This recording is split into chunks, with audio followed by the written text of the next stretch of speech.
Io and I sat on Camelon. Io picked the name. As Izzy and Oliver played tag, racing around our mind space. The smooth rock under us felt pleasantly warm, and I wanted nothing more than to curl up and sleep. We can't sleep, you know. Huh? I thought Izzy does all the time? Io shook their head. That's a bit different. We can rest, but sleeping for us is like shutting off. You know how you used to ignore your emotions entirely? That numb feeling? It's like that. I nodded solemnly. Is that what I did to you before? Almost. A part of you wanted me, so I didn't leave entirely.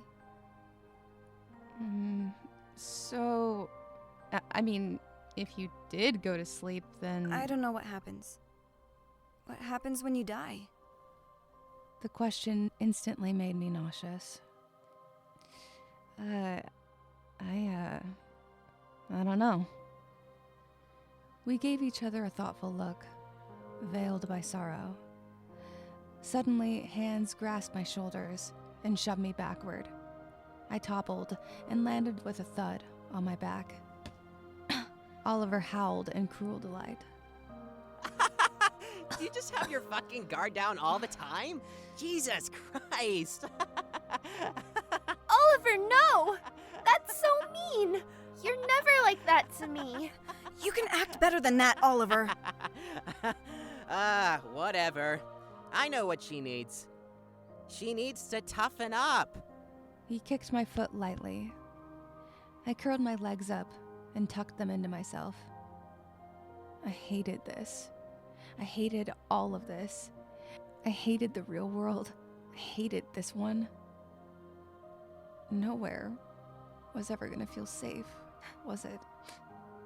Nowhere for peace, nowhere for serenity, nowhere to relax, not even to breathe. The kicking continued, a rhythmic feeling that sparked a dull annoyance in me at every beat.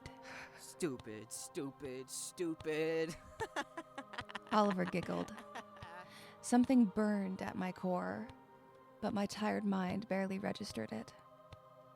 Suddenly, the kicking stopped. Then a foot was brought down, painfully squeezing my ankle. I gasped. Fucking pay attention to me, you prick. I'm getting bored. In an instant, the weight was removed as Izzy wrapped her arms around his waist and pulled him backward. Stop! Stop it! This was all too much. Oliver, just leave her alone! Io rushed to my side and crouched. Linne, are you okay?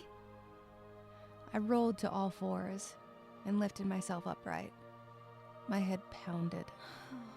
Why did this have to happen to me? Why couldn't I be normal? Why couldn't they just go away? I'm fine! God damn it! Impatience seared at my words. Io took a step forward and grasped my hand. Why are you mad at me? I wrenched myself away.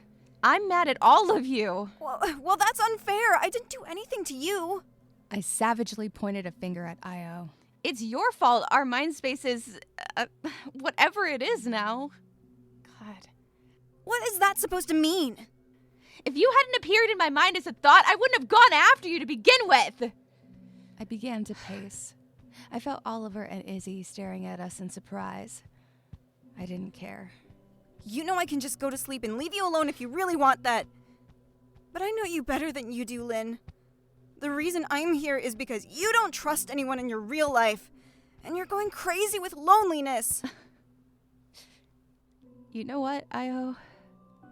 I wish you would go to sleep. Io's panicked face melted into a blank expression. Their eyes glazed over. Without another word, they slowly took a step backward, then another. If you're gonna go, then just go! From those glazed eyes fell a tear, then two. Io took in a slow breath and turned away. I snapped my head round at the others. And that goes for you both. Just fucking leave me alone. I never asked for any of this. I never wanted any of you here.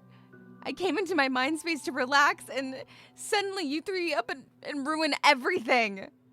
Izzy began to sob noisily. I felt a dull pang in my chest, far outweighed by the fury. So just go! Go away if all you're gonna do is make me hate everything. I already hate the real world. Well, this is my space. It's mine. It's not yours. It's not meant to be fucking shared. Oliver's eyes were locked on me, his mouth agape. Izzy shook, her eyes rolling backward. She fell faint in Oliver's arms. Hoisting Izzy up as gentle as I'd ever seen him, he approached me, an ominous look permeating his features. This is what you do.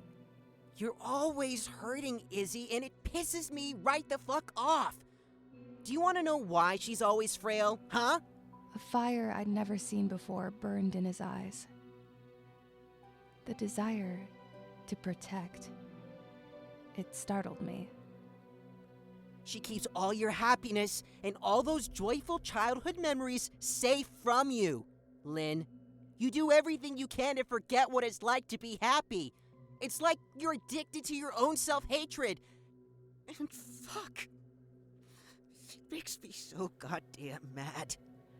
Oliver gripped Izzy more tightly, his eyes falling to her face. His expression softened. I held back a gasp. I didn't think that was possible. You know, I think you're naturally a happy person. So fuck you for fighting your nature. Fuck you for being a bitch. Unable to come up with a response, my face fell and my brow furrowed. Oliver turned away, heavy footsteps fading into the consuming darkness. I was alone. Finally.